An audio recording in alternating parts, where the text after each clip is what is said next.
Assalamualaikum warahmatullahi wabarakatuh. Saya Robi Sutrisna.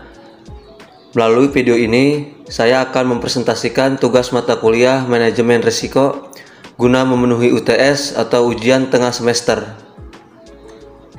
Berikut ini saya akan mulai menjelaskan bagian pertama, yaitu tentang definisi risiko berdasarkan ISO 31000:2018.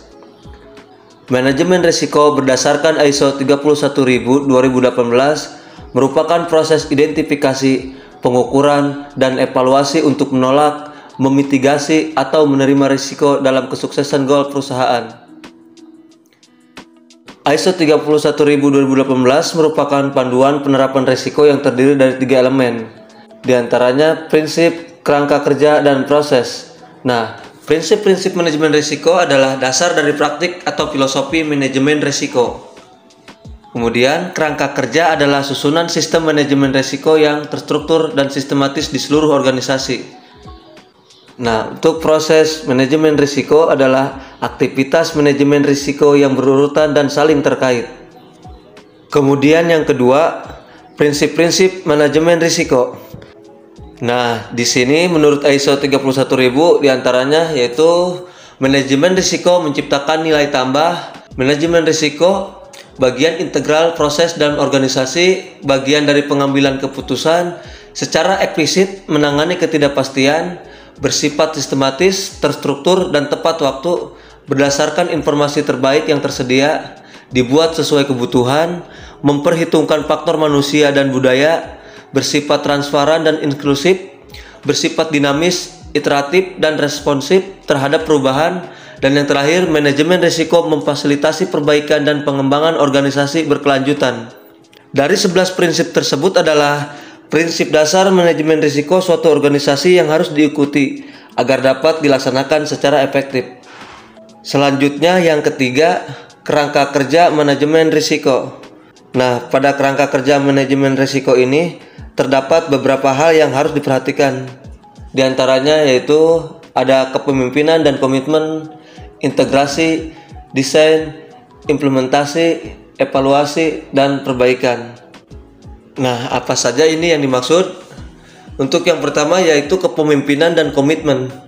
Yang dimaksud adalah efektivitas manajemen risiko akan tergantung dari seberapa jauh direksi mengintegrasikan manajemen risiko ke dalam tata kelola organisasi, kegiatan organisasi, dan proses pengambilan keputusan pada setiap tingkatan organisasi. Kemudian integrasi. Pengintegrasian di sini adalah pengintegrasian manajemen risiko.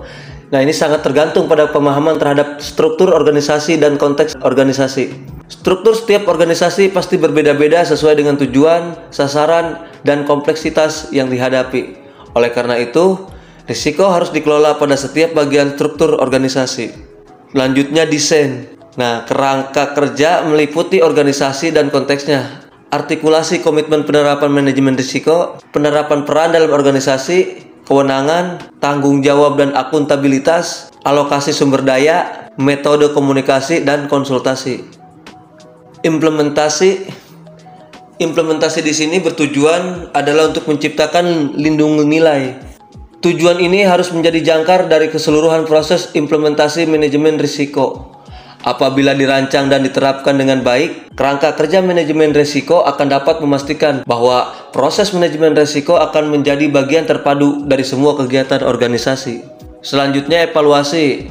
Untuk evaluasi, proses evaluasi itu sendiri terdiri dari pemantauan, kajian, dan asesmen. Dan yang terakhir perbaikan. Untuk perbaikan, organisasi senantiasa memantau dan menyesuaikan kerangka kerja manajemen risiko dengan perubahan lingkungan eksternal dan internal. Dan yang terakhir, proses manajemen risiko. Penetapan konteks manajemen risiko erat kaitannya dengan melakukan penetapan tujuan strategi, ruang lingkup, dan parameter yang berhubungan dengan proses pengelolaan risiko. Maka berdasarkan ISO 31000:2018 di sini, proses manajemen risiko merupakan bagian yang penting dari manajemen risiko karena merupakan penerapan atas prinsip dan kerangka kerja manajemen risiko yang telah dibangun. Adapun proses dalam manajemen risiko terdiri dari Satu, identifikasi risiko. Kedua, analisis risiko. Ketiga, evaluasi risiko. Keempat, pengendalian risiko. Dan yang kelima, mitigasi risiko.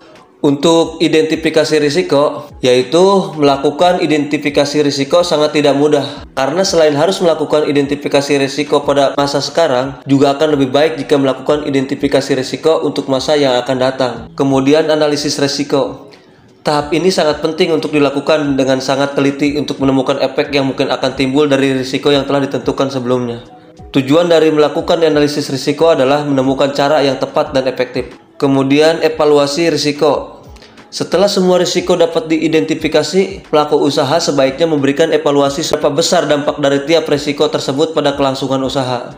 Kemudian pengendalian risiko.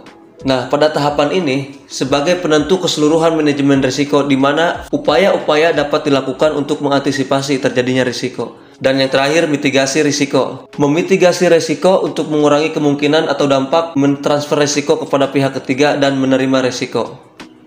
Nah, itu saja yang dapat saya jelaskan. Semoga bermanfaat. Terima kasih. Wassalamualaikum warahmatullahi wabarakatuh.